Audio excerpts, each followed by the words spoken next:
What is up everyone? Welcome back to my YouTube channel. So you saw in the last video we got the whole sub-assembly all together, the pistons in, oil pump in, everything that we need. I went the next day and I put the sump onto the car, so that's all sealed and has been sitting for a week.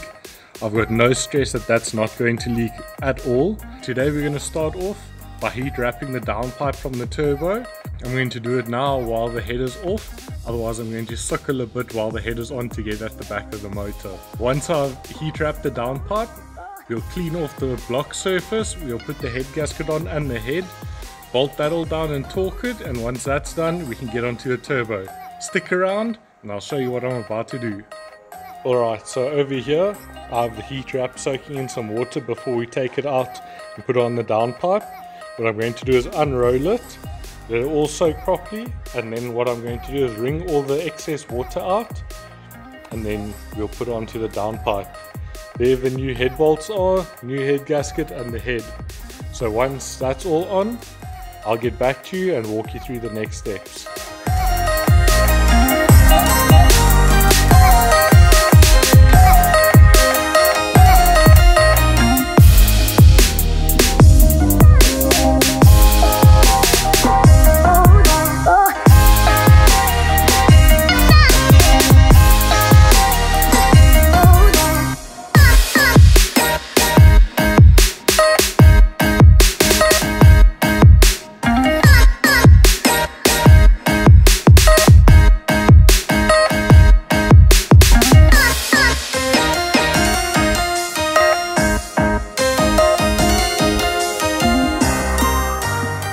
Alright, so I have the heat wrap here.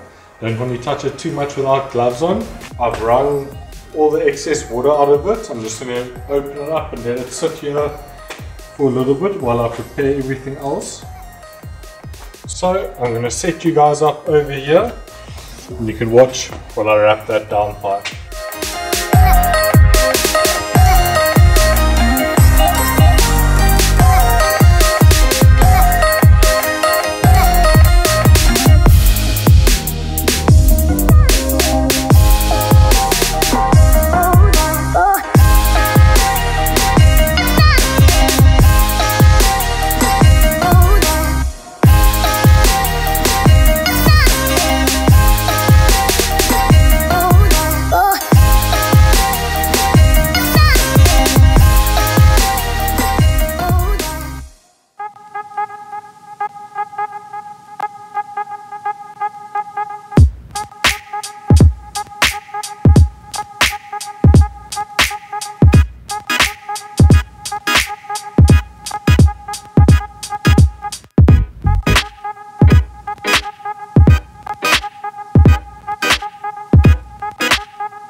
Alright guys, so we got the new head gasket on, we got the head bolted to the motor with new head bolts and it's all torqued down.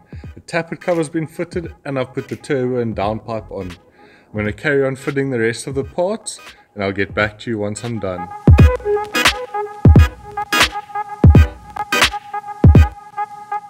You can see there I fitted the sump, that's all on. We've got the head on, the turbo on. I've now done the cam belt and the timing and put the new tensioner on. So that's all sorted. Now I can get on to all these easy bits like the intake, the boost pipes, the water pipes, oil feeds, all that kind of stuff. So I'm going to sit you down and I'll show you what we're going to do.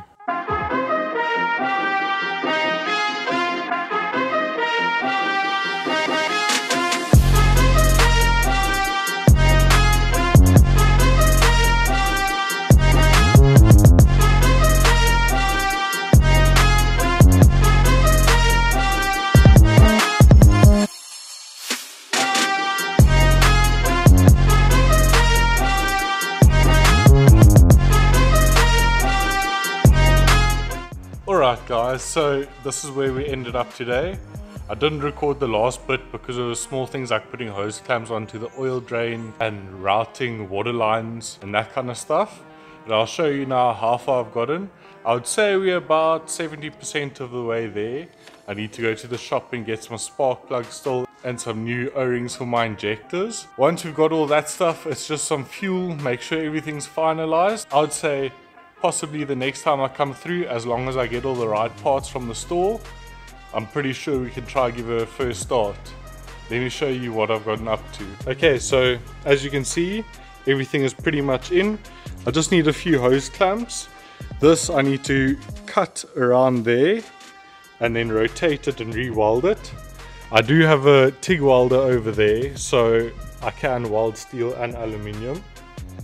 So once that's done, I'll be able to put this silicone hose that I have here. I also want to change the direction of this dump valve because I'm not too happy with that. Other than that, there's just a water neck, a custom water neck that all of this stuff is connected to. There is a small leak on there, so I want to modify it slightly, weld up the hole, and then I'll put it back on. Here you can see how my breather setup worked. I think it's a -8 that goes to a tapper cover, and then I've got one that comes off of that block breather on the standard hose and ends up on the side down there. But yeah, there's the boost pipe going in. These fuel lines are quite hard, so I'm rather just going to play it safe and get new ones to replace it. But yeah, this is pretty much what it's going to look like at the end. I hope that gives you a good idea. I'll make sure to make it all nice and neat and pretty once I've finalized everything. I'm also going to start covering all of these chassis looms and management looms. I only left it exposed for the first time we started it and ran it in case I had to change anything. But yeah, I think I can neaten it up a bit more, and then it'll be looking very good very soon. I've also been playing around with this combination. It's a carbon fiber scoop and just a velocity stack from Chinatown. But if I put it here, if you can see from the side, the angle is almost perfect. I just need to trim it. So what I'm thinking is I can pull the headlight out and have that stick in the front there in order to now direct cold air over the oil cooler and block off the top section. Not too sure about it yet, but it is definitely an idea, and I can just paint this stack black or something. I have noticed that I'm going to run into a bit of an issue over here with the wastegate. This is where the flange sits, and look how close it is to the downpipe. So I'm not too sure what I'm going to do there yet. It is extremely close, but we'll just have to see once everything's in if I'm going to put the downpipe on, which I really think I should, or if I'm just going to leave it open, but I think that's a bad idea. Over here is the manual boost controller. Got the wastegate set on the spring pressure, and that's where we're going to start and turn it up from there. Thanks for sticking around, guys. I know this video might be shorter than the other ones. I just wanted to put my head down and graft away today to get all these small parts on. I'm glad I got quite a bit of progress done today, as you can see there in the background. Thank you for watching. Hit that like button if you enjoyed this video. Stay tuned for the next part of the saga with the Turbo Golf. Hopefully we can try starter, and I don't see why we shouldn't be able to. Smash that subscribe and bell icon to stay up to date as soon as I release new videos on this project. Have an awesome one, guys. Peace out.